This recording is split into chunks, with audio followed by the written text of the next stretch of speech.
everyone, it's Sharana from Pay Your Weights, and today I'm going to be reviewing Bring Her Back, which will hit theaters this Friday. This film is written and directed by Danny and Michael Philippou, who you may know for writing and directing their hit Talk to Me. This film stars Sally Hawkins, Jonah Wren Phillips, Billy Barrett, Sora Wong, as this film centers around a brother and sister who uncover a terrifying ritual at the secluded home of their new foster mother. So for those of you who are new to my channel, welcome, hello, so glad you came, I hope you stay. I'll tell you what I liked about the film, what I didn't like about the film, and is it worth your time or not paying to go see Bring Her Back in theaters? So going into one of the things that I really love, really is about the Philippou brothers as directors, is I really love how they use the exploration of grief to drive the vehicle of horror. A lot of times when I watch horror films, I'm like that skeptic who watches horror films, and I'm just like, there's no way that I would make the decisions that these people are making in this film. But when you add this extra added layer of grief to the picture, it really changes how a character reacts and what you feel would be something that you would do or not do. Now, as someone who has lost a lot of people at a young age, I lost my father at a young age, my best friend at a young age, you know, grief changes you. It changes your outlook on life. It changes the decisions that you make. It just changes your whole outlook on like who you want to be as a person and really how you behave as a person throughout life. And we see this through the course of all of our main characters. We have Laura, who's played by Sally Hawkins, who has lost someone close to her. But then we also have Sora and Billy's characters, Piper and Andy, who have also lost someone very close to them. So we have these characters who are navigating through a very tough time, but also trying to find a path forward as they find the new normal on how to navigate life without their loved ones. So I would have to say, normally I'm annoyed by kids in horror films. I'm sorry, I love the kids, y'all. I love the kids, but sometimes they be getting on my nerves, and it just doesn't make sense for kids to be in them. But I will have to say that the Philippou brothers do such a fantastic job with the casting in this film. Everybody is good, okay? Like, no notes. Everybody, they understood what needed to be done, and they did that. But I will have to say I love their the inclusion of Sora's character, of actually having this character who is visually impaired, but actually having an actress who kind of has a visual impairment as well. I really think that that's important to the film and important to making sure that you're using people that these are their actual lives and they're able to showcase that they can do anything that anyone else can do. And honestly, Sora did such a great job. And for this to be one of her first filming roles, I thought she absolutely knocked this out of the park. But one of the things that makes this movie so enjoyable is to watch the relationship between Andy and Piper and the chemistry that Billy and Sora have with one another. You truly believe that they're brother and sister. You believe the connection that they have. So when these crazy things start happening to them, you really want to make sure that they're okay. And I love that we have Billy's character, Andy, who is kind of presented as this like problem child, you know, when he's trying to make sure that he can stay with his sister, you know, his past rap sheet, it becomes an issue. And they want to make sure, like, I want to make sure I'm not inheriting a troubled teen that's going to make things harder. And I like that we kind of take this character like Andy and we're giving this tidbit of information where you kind of judge him when you first see him and you kind of hear that there, you know, there are certain concerns that, you know, this new foster mother has about bringing him into her home.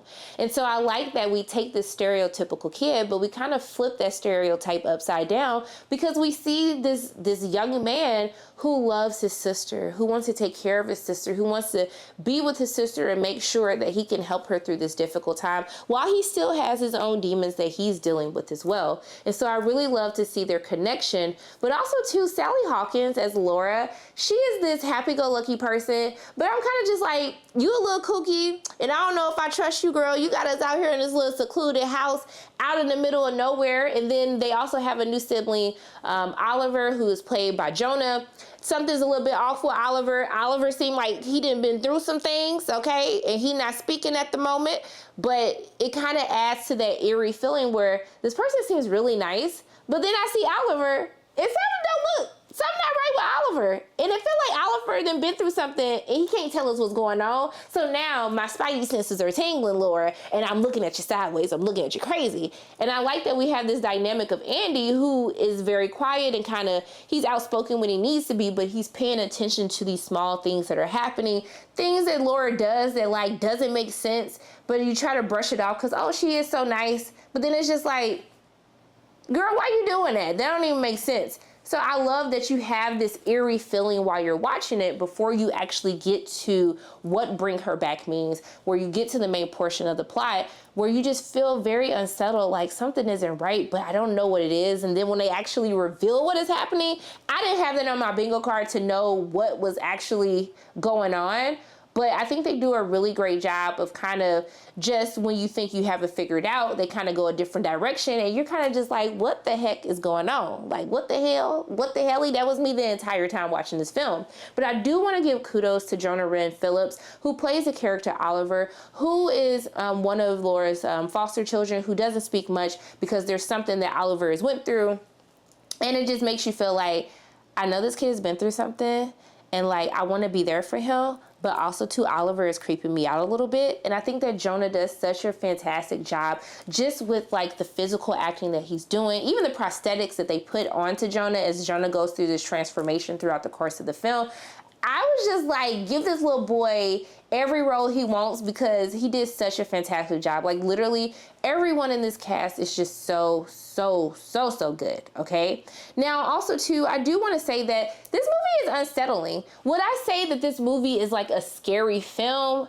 No, like, did I go home and go to sleep just fine? Because I know I ain't out here doing all this crazy stuff everybody else was doing in this movie. Yeah, like, it wasn't scary, but it was very unsettling, very disturbing. There were moments that I had to look away from what was happening on the screen. Just like, look, honey, I'm not even finna like get into it, but just know that there's moments that happen on the screen where you're just like, y'all, this is too much. Like, okay, let's just go to the next scene because y'all doing a lot right here.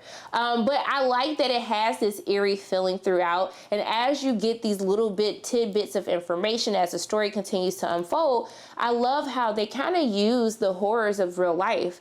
What happens if you have someone that is responsible for the care of somebody else who presents as this really great person to everyone on the outside, but is really harboring a very dark secret that can put these kids' lives into danger. And I think that it also does a very good job of showcasing foster care, but also too how the system can fail the children at the same time, how the system doesn't necessarily take all the right protocol and steps to make sure that these kids are going into a safe environment. Now, I'm not giving anything away because whatever I just said, it is not even the tip of the iceberg of what's going on, so don't get your little fingers going because I know what you finna say, Sharona. Don't be spoiling it. You give too much away. I don't want to hear it, okay? So I do love that you have, like, it's the horror of what happens if you're put in a situation where you're still a child, no one sees you as an adult, you're trying to advocate for yourself because something ain't right in this house, but no one believes you. I like how it has this realistic horror on top of using grief as a vehicle to horror. And I do like that the Philippou brothers, they take a little bit more, even though this is something like that's supernatural, but it's still grounded in something that feels real and like something that can happen minus the tidbit of supernatural that they throw into it. Now, even though I had a lot of things that I did enjoy, and there were also some interesting choices, I was like, oh my God, I can't believe y'all actually did that. I like that it kind of circumvented my expectations of what I was trying to, you watch a movie and you try to figure like, okay, this gonna happen and then that's gonna happen. I didn't figure any of that out, okay? Now, even though I had a lot of things that I enjoyed about the movie, I do have some issues with the movie. One of the biggest issues will probably be the pacing. I think that if you watch the Philippou brothers films, it starts off like with a bang and then it kind of turns into a slow burn. And I think the reason why this kind of bothered me a little bit more is because I wanted more of the lore of the world. There's something that a character does that kind of goes with the whole title of Bring Her Back. And you're kind of just like, okay, but how did somebody like this stumble across something like that? I don't understand how someone can get from point A to point B. And I do wish that we actually could have saw, like, how did all of this come to be? Like, what did that process look like? And just really get more of the lore behind like what is actually happening, with this ritual. I just felt like I needed a little bit more explanation. Like I figured it out, but at the end I was still kind of like, no, I still got more questions though. So this everything doesn't fully add up for me. But I mean, honestly, I feel like that's a really big part because, for all the craziness that's happening, like you need to understand the why. You understand the why behind it. I just don't understand how we got to this point.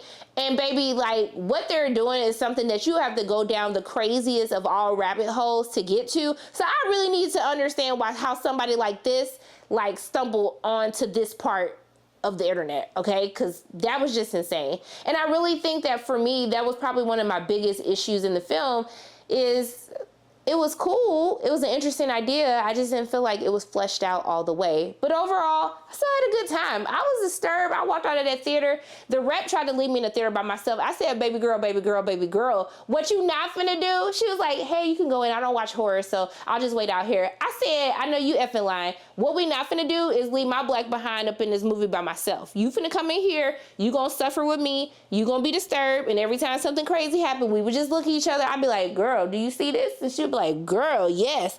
And we had our little vibe. We had our little kiki. So shout out to the rep who just took one for the team and made sure that I wasn't by myself. I appreciate you. But overall, I did have a good time with Bring Her Back.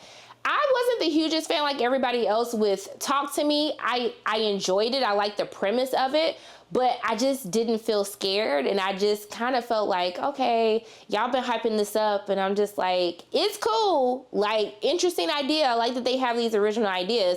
But baby, y'all like make this way bigger than what it needed to be. So I actually prefer Bring Her Back over Talk to Me. I'm saying that because people sometimes want to know. I disagree with people. There are people I know that love Talk to Me and they didn't really love Bring Her Back. So I just want to make sure that I let you know how I feel. But if you love Talk to Me, okay, I love that for you, okay? You like it, I love it, honey. We ain't no judgment over here. We all have our own opinions. But for me and my coins, what I would tell you to do, I had a good time watching Bring Her Back, okay? Even though we had some slight issues, I just need a little bit more lore to it. I would still tell you to pay to go see this in theaters. So those are my thoughts on Bring Her Back. As always, my name is Sharana from Pay Your Weight. If you like what you saw today, make sure you hit the like button, hit subscribe, share this video with your friends.